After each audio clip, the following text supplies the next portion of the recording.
Merci Madame la Présidente.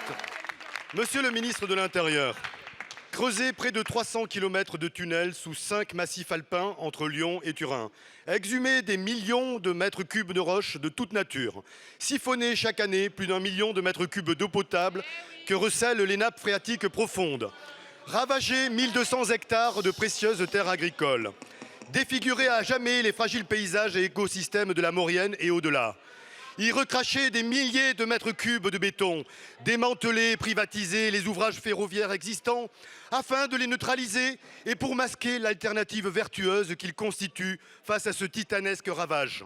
Infliger pendant des décennies encore le déferlement de poids lourds par la route et le tunnel existant contre la promesse d'une infrastructure espérée pour un horizon 2048. Détourner 30 milliards d'euros, coût total des travaux, de projets vertueux qui lutteraient réellement contre le réchauffement climatique et la pollution. Enfin, verdir à coups de mensonges une ruineuse ineptie industrielle qui revêtira au cours du temps la couleur d'un saccage environnemental irréversible et de sa corruption généralisée. Voilà l'horizon détestable et anachronique auquel l'écologie macroniste condamne les générations futures avec ce Lyon-Turin 2. À l'heure où des hypocrites célèbrent la panthéonisation des époux Manoukian, leurs héritiers se soulevaient hier en Maurienne pour résister à leur tour contre cette confiscation des biens communs et leur saccage programmé. Près de 5000 opposants au projet, français comme italiens, rassemblés dans une manifestation organisée par les Soulèvements de la Terre, ont fait la démonstration du côté où se trouve la responsabilité et la justice écologique de notre temps. Et ceci dans le respect scrupuleux des articles de notre charte de l'environnement. Fidèle à votre conception autoritaire d'une démocratie à la française qui s'impose à notre peuple par la matraque, les mutilations pour exemple et la criminalisation des contestataires, votre régime sera-t-il un jour capable pour la terre et pour nos enfants de soulever autre chose que la matraque et le code pénal? Merci. La parole est à Monsieur Gérald Darmanin, ministre de l'Intérieur et des Outre-mer.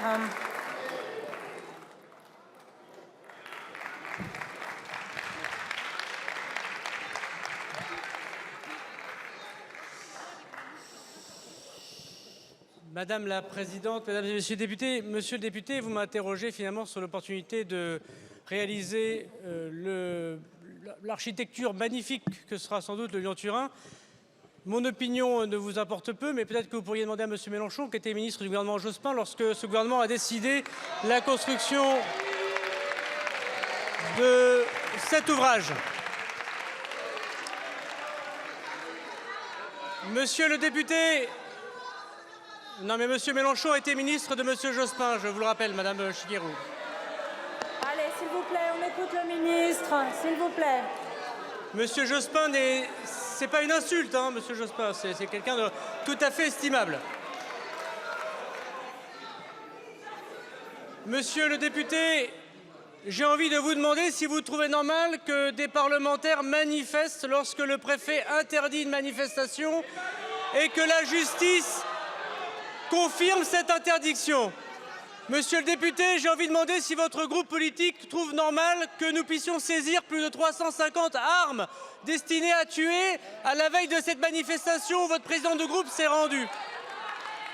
Monsieur le député, j'ai envie de vous demander si vous pensez sérieusement que l'on peut accepter que des personnes radicalisées puissent participer à des manifestations et que vous puissiez ici soutenir qu'ils étaient de gentilles personnes qui étaient simplement là pour protéger la nature. Vous êtes parfois, monsieur le député, un peu excessif. Je vous cite, le 25 mars 2023, la police est une milice ubérisée et violente. Quel pays, 22 mars 2023, où la justice est prostituée par le garde des Sceaux?